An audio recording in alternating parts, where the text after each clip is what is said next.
Ladies and gentlemen, muli ang atong mga patikan ng mga contestants karong gabiuna naghatag sa ato og kalipay o kalingawan o mga talento nila, mga very talented nga mga contestants. A round of applause, please.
Ang tulo ka finalists muna itong ipalikot ini karon, ipakanta na sila usa-usa. But before I announce the decision, again, all contestants are all talented. Nasya ko daghan sa inyo mga talento, mga mayong tanan. O gawas ka na, you are already guaranteed. Tanan mo makadawat o premyo. Ang unang sa inyo makadawat o 800 kada usa. Ang tulo sa inyo may makadawat sa either 5,000, 3,000, and 2,000. O karon, i-announce na ko ang tulo. Can you please sit down here? Kay karon, sugdan na nato ang atong final round. Okay? Number 1.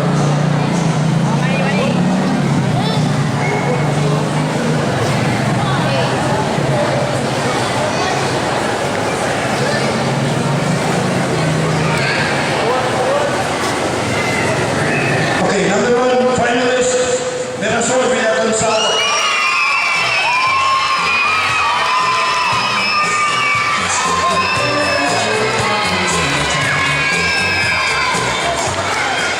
Second finalist, Elizabeth Vidales.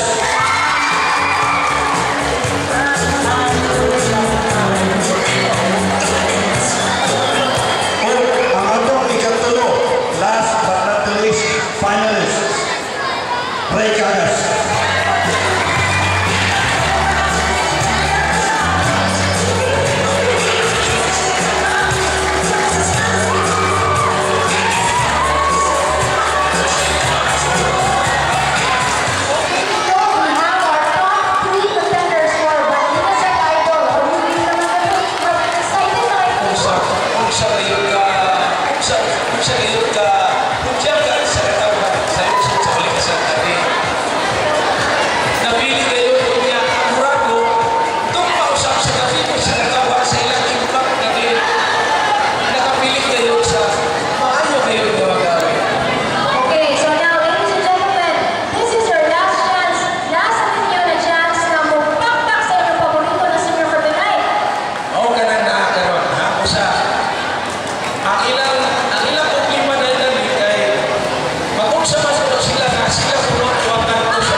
Okay lang.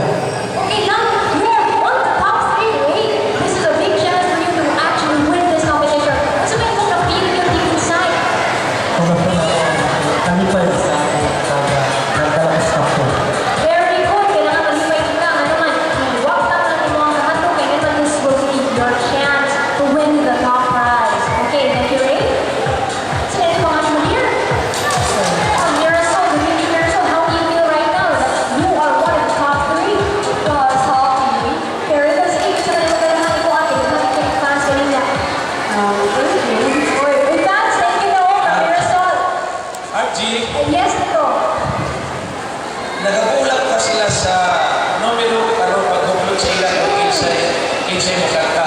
Apan, aniyag ako ng atong igsuon na buto sa magpaambit usap sa iyang tingog. Atong tawagon si Mr. Tanaton. Mao kinigyan siya itala.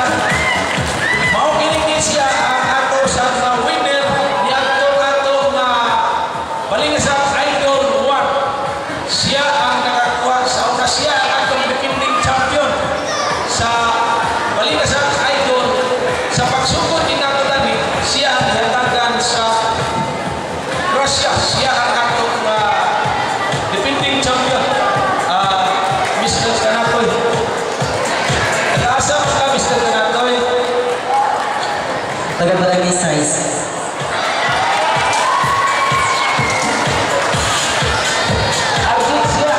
Siya ang atong defending champion niya kung nakaroon na atong una na pag-una sa atong Balingasap Idol.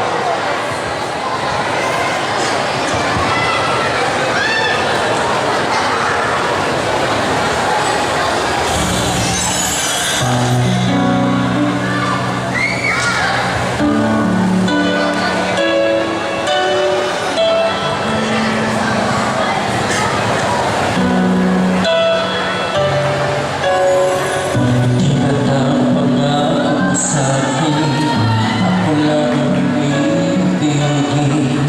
Ngunit bakit ngayon hindi mo malang mapansin?